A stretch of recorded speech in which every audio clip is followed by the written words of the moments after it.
บางคนต่างគ្នាការពីនៅតូចធ្លាប់មើលរឿង Power Ranger អត់ខ្ញុំជឿ100%ថាប្រកាសជាមានអ្នកធ្លាប់មើលហើយសំខាន់ណាស់តើដើមគ្នាទៀតរបៀបថាខ្ញុំចង់បានអាពណ៌ក្រហមខ្ញុំចង់បានអាពណ៌បៃតងខ្ញុំចង់បានអាពណ៌លឿងអីចឹងទៅឥឡូវខ្ញុំនាំអ្នកទាំងអស់គ្នាមកស្គាល់ពីតួអង្គ Power Ranger ពណ៌បៃតងម្ដងគាត់គឺជាតួអង្គដែលលេចធ្លោនិងពូកែសម្ដែងខ្លាំងមែនទែនព្រោះខាងលើម្នាក់នេះមានឈ្មោះថា Yasutomu Ihara ដែលជាតួអង្គសម្ដែងដែលមានគេឈ្មោះល្បីល្បាញម្នាក់គាត់គឺជាតួអង្គសម្ដែង Power Ranger ក្នុងឈុតពណ៌បៃតងក៏ដូចជាតួអង្គសម័យក្រហមផងដែរដែលជារឿងល្បីសឹងទូទាំងពិភពលោកឯងបន្ទាប់ពីសូរទាំងនេះហើយពួកគាត់ពិតជាមាន fan អ្នកស្រឡាញ់អ្នកគាំទ្រគាត់ច្រើនខ្លាំងមែនទែនជីវិតគាត់កាន់តែឡើងខ្ពស់ទៅ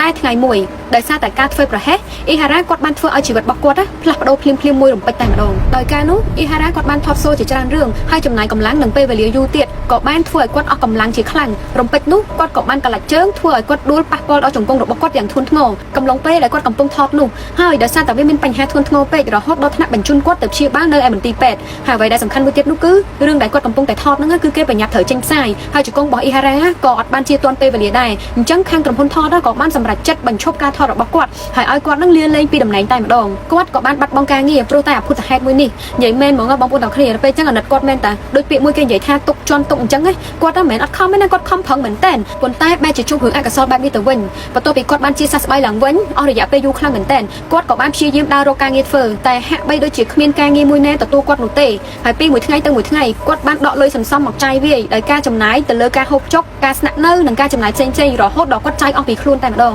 គាត់អត់មានការងារធ្វើគាត់មិនត្រូវដកលុយសន្សំគាត់នឹងមកចាយរហូតដល់អស់ពីខ្លួនឡើងគាត់លក់ផ្ទះលក់អីអត់មានផ្ទះនៅខ្លះទៅជាមនុស្សម្នាក់ដែល homeless ដេកតាមចាំផ្លូវពេលជីវិតគាត់ធ្លាក់ដល់បានពេកទៅគាត់ក៏ចាប់ផ្ដើមបែកកំណត់គាត់បានប្រើប្រាស់ជំនាញរបស់គាត់ដែលធ្លាប់រៀននៅពេលដែលគាត់ថតកុនហ្នឹងរបៀបហក់កលាក់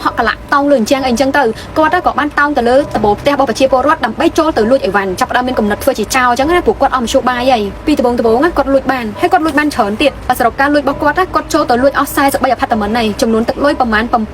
$77,000ហើយក៏ដូចជាមានគ្រឿងអលង្ការមួយចំនួនធំផងដែរតែដោយសារតែគាត់មានចិត្តលោភលន់ពេកគាត់ក៏បានសម្រេចចិត្តចូលទៅលួចនៅអាផាតមិនផ្សេងទៀតហើយនៅក្នុងពេលនោះផងដែរគាត់ក៏ត្រូវបានប៉ូលីសចាប់បានព្រោះគាត់លួចអស់40អាផាតមិនជាងហើយអញ្ចឹងប៉ូលីសក៏បានតាមដានមុខសញ្ញានឹងដែរហើយប៉ូលីសក៏បានសួរនាំអ៊ីហារ៉ាថាលុយដែលលួចបានហ្នឹងតើគាត់យកទៅណាគាត់ក៏បានឆ្លៀតប្រាប់ប៉ូលីសថាលុយដែលគាត់រកបាននោះគឺគាត់ចង់យកទៅរៀនជំនាញសម្ដែងបន្ថែមដើម្បីសង្ឃឹមថានឹងបានចូលទៅសម្ដែងនៅក្នុងប៉ុស្តិ៍ទូរទស្សន៍ម្ដងទៀតហើយប៉ូលីសអត់បានខ្វល់ខ្វាយនឹងចម្លើយរបស់គាត់ទេក៏បានបញ្ជូនអ៊ីហារ៉ាចូលទៅក្នុងគុកហើយក្តីសម័យរបស់អ៊ីហារ៉ាក៏បានបញ្ចប់ទៅថ្ងៃនោះដូចគ្នាអញ្ចឹងមិនថាអ្នកទាំងអស់គ្នាពិបាកទៀតចេញពីពេទ្យហើយមានដៃមានជើងរកការងារធ្វើហើយអត់មានអ្នកណាទទួលទៀតអញ្ចឹងបានថាទុកជន់ទុកឲ្យសយជន់សយហ្មងគ្នាសម្រាប់ចិត្តធ្វើអញ្ចឹងក៏បានជាប់ទោសពេញមួយជីវិតអញ្ចឹងបន្ទាប់ពីអ្នកទាំងអស់គ្នាស្ដាប់រឿងមួយនេះហើយមានចំណាប់អារម្មណ៍បែបណាដែរចូលខមមិនខាងក្រោម